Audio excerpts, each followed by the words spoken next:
أعوذ بالله من الشيطان الرجيم بسم الله الرحمن الرحيم. Allah Maha Pemberi rezeki. Kita nggak boleh khawatir. Kalau kita, apa arti yakin dalam bahasa Arab? Istilahnya apa? Percaya dalam bahasa Arab istilahnya apa? Iman. Iman itu dari bahasa aman yang artinya nyaman, tidak ada rasa gundah, tidak ada gangguan, tidak ada zilzal, guncangan, tidak ada raib, keraguan-raguan, aman. Maka orang yang beriman hatinya aman. Orang yang beriman hatinya tentram. Orang yang beriman hatinya nyaman. Kalau kita yakin bahwa Allah Maha Pemberi rezeki, maka kenapa kita merasa takut? Kenapa kita merasa sedih? Kenapa kita merasa khawatir? Kenapa kita merasa gundah? Kenapa kita merasa was-was? Kenapa? Berarti kita tidak benar-benar yakin Allah Sang Pemberi rezeki. Kenapa khawatir? Allah kan yang ngasih rezeki. Kenapa kita harus ngebela-belain banget sesuatu yang Allah benci? Kita ambil sesuatu yang Allah larang demi mendapatkan sesuatu nasi, katanya ikhtiar. Padahal Allah yang memberi rezeki, bukan pekerjaan, bukan seseorang, bukan siapapun, tetapi Allah lah yang memberi rezeki. Sehingga orang yang yakin kepada Allah bahwa Allah itu Maha Pemberi rezeki, dia tidak akan, pikirannya itu nggak akan kemana-mana, nyaman. Tapi ketika dia mulai suuzon sedikit saja, bisa nggak ya saya makan hari ini? Berarti dia sudah suuzon kepada zat Allah Sang Maha Pemberi rezeki. Kalau saya nanti nikah, saya bisa ngasih makan nggak kepada istri dan anak-anak saya? Asa ayyughniyahumullah, kata Allah. Allah yang akan mencukupkan kebutuhan mereka. Yughni bukan cuma cukup, memperkaya mereka. Ngapain lagi khawatir? Yang penting laksanakan perintah Allah. Kalau Allah bilang kerja, ya kerja. Allah bilang cari yang halal, ya cari yang halal. Setelahnya nggak usah khawatir. Maka belajar akidah itu nomor 1 dalam agama. Namanya fiqhul akbar, fikih terbesar. Baru setelahnya ada fikih asghar, yaitu ibadah dan muamalah. Fikih yang paling besar, orang Indonesia itu jarang belajar. Baru masuk ke musola, ke masjid, anak kecil baru TK atau SD langsung diajarkan tentang sholat, fikih kecil. Diajarkan tentang akhlak, fikih kecil. Sedikit yang diajarkan tentang akidah, yang itu adalah fikih besar. Sehingga walaupun dia udah sholat, walaupun dia udah tahu tentang ibadah, tapi dia belum punya keyakinan yang kuat sehingga gampang galau. Muncullah generasi galau. Kenapa? Nggak ada akidahnya. Coba lihat di Mekah, ayat-ayat yang turun di Mekah, apa isinya? Akidah akhirah, akidah akhirah, akidah akhirah. Iman kepada Allah, iman kepada hari akhir. Itu aja terus isinya. Baru nanti setelah di Madinah muncul sholat yang sudah 5 waktu. Walaupun dia menjelang hijrah ke Madinah, sholat 5 waktu. Kemudian puasa, kemudian zakat, kemudian jihad, kemudian menutup aurat, hijab, kemudian haji, umroh di Madinah. Kalau sholat menjelang Madinah, walaupun sholat itu udah ada sejak awal risalah, tapi dikonsep dalam bentuk 5 waktu menjelang ke Madinah. Intinya syariat itu baru muncul setelah sampai di Madinah. Sebelumnya akidah akhirah, akidah akhirah. Coba lihat ayat-ayat tentang yang di juz Amma, rata-rata akhirah, akidah. Ini menunjukkan bahwa yang harus kita bangun terlebih dahulu adalah jangan suuzon sama Allah. Kalau kita udah nggak suuzon sama Allah, insya Allah kita nggak akan suuzon sama manusia. Kita tidak akan menjelek-jelekkan manusia. Kenapa? Bagaimanapun juga dia adalah ciptaan Allah. Makanya salah satunya yang paling gampang, misalnya Allah Maha Pemberi rezeki. Udah, kenapa ragu? Kenapa kita bilang ini jangan, ini nggak boleh, pekerjaan ini haram, tapi keuntungannya gede? Berarti makin gede dosanya. Udah, tinggalkan saja pekerjaan ini, ambil pekerjaan lain yang halal. Terus saya mau makan apa? Nah, ini nggak yakin sama Allah nih, iftira. Ini suuzon sama Allah. Kalau misalnya dikatakan ini haram Ustaz, haram. Tanya lagi ke Ustaz lain, Ustaz ini halal nggak? Haram. Ustaz ini halal nggak? Haram. Dalilnya jelas. Ya sudah, mulai hari ini juga saya langsung akan resign. Saya akan minta berhenti. Bahkan uang pensiunnya pun saya nggak berani makan. Kalaupun saya ambil, saya kasih ke fakir miskin, tapi saya tidak akan makan. Kenapa?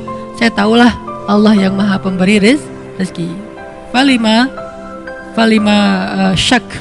Lalu kenapa ragu? Kenapa was-was? Kenapa khawatir? Gara-gara kurang yakin kepada Sang Pemberi rezeki. Kan enak hidup kalau udah yakin sama Allah Maha Pemberi rezeki. Dan yakin itu yakin yang paling benar. Kalau keyakinan kepada selain Allah, keyakinan yang palsu. Hari ini kita mendapatkan bukti, besok udah nggak ada lagi bukti itu. Dia sudah mengecewakan. Tapi kalau yakinnya kepada Allah, Allah Maha benar. Kita sering mendengar itu, Shadaqallah. Bahkan kalau ada orang yang ngaji lupa bilang Shadaqallahul-Azim, kita protes. Tapi kita nggak percaya sama Allah, itu aneh tuh. Ada orang ngaji, kan Shadaqallahul-Azim itu bukan bagian dari ayat ya. Jadi kalau kita habis ngaji bisa bilang Shadaqallahul-Azim itu dengan keras atau pelan. Nggak harus Shadaqallahul-Azim. Itu kan qori. Kan kita nggak harus gitu. Kita bisa baca misalnya wasa'at masira Shadaqallahul-Azim. Bisa. Atau bareng-bareng Shadaqallahul-Azim semuanya, kan bisa kan? Namanya juga bukan ayat. Kalau lupa dibaca pun tidak dosa. Tapi karena luar biasa ya kita ya, hebat. Kalau ada yang lupa bilang Shadaqallahul-Azim, Ustaz kok tadi nggak pakai Shadaqallahul-Azim? Tapi giliran dikatakan yang tadi Allah Maha Pemberi rezeki, tinggalkan pekerjaan itu. Terus nanti saya makan apa? Mana Shadaqallahul-Azim? Mana yang dia bilang Allah itu Maha benar? Udah gitu terjemahannya salah lagi kan? Maha benar Allah dengan segala firman-Nya. Padahal apa? Maha benar Allah yang Maha Agung. Oh kok gitu Ustaz? Kan udah berpuluh-puluh tahun sejak zaman Soekarno kita udah Maha benar Allah dengan segala firman-Nya. Itulah orang kita, kalau udah jadi kebiasaan nggak mau lagi diubah. Takut dengan perubahan. Dia bilang nggak boleh fanatik. Kenapa fanatik kepada yang nggak benar? Kenapa nggak berfanatik kepada yang benar?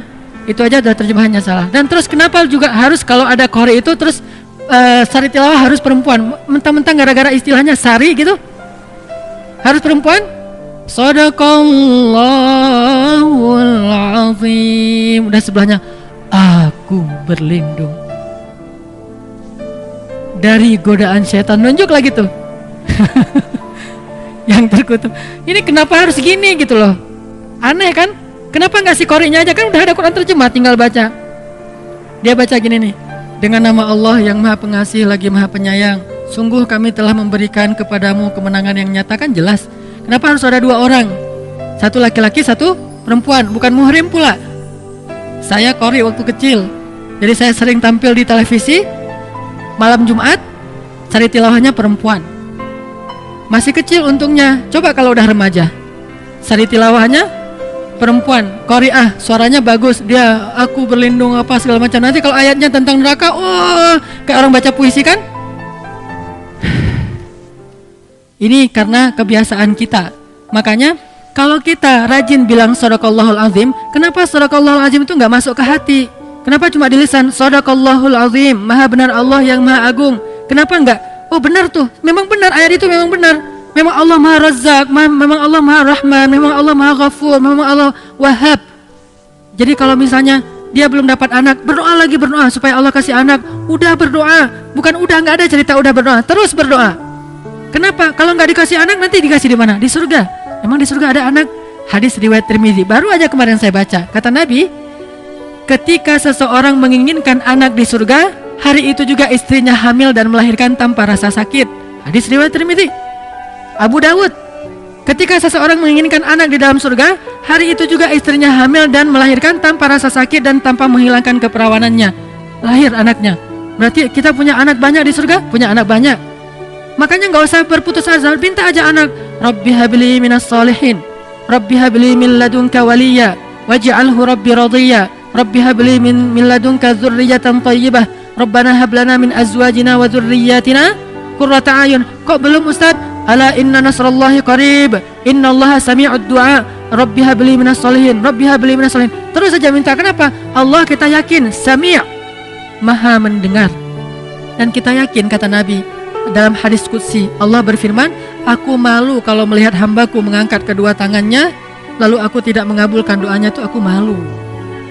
Maka kalau kita yakin sama itu, terus saja minta. Allah nih pasti malu nih gak ngabulin. Allah beri saya anak, pasti Allah malu, pasti Allah mendengar. Tapi kalau kita bilang Allah dengar gak ya, itu suuzon. Allah mau ngasih gak ya, saya khawatir Allah gak akan ngasih, itu suuzon. Karena Allah sendiri mengatakan Aku ujibu da'watad da'i idza da'ani. Aku pasti mengijabah. Pasti aku akan memberikan apa yang mereka minta. Maka mintalah ke Allah. Kalau kita ragu, Allah ngasih nggak ya? Allah mendengar nggak ya? Berarti kita udah su'udzan terhadap Allah, iftira. Padahal Allah sami'ud du'a. Allah wahhab, maha pemberi.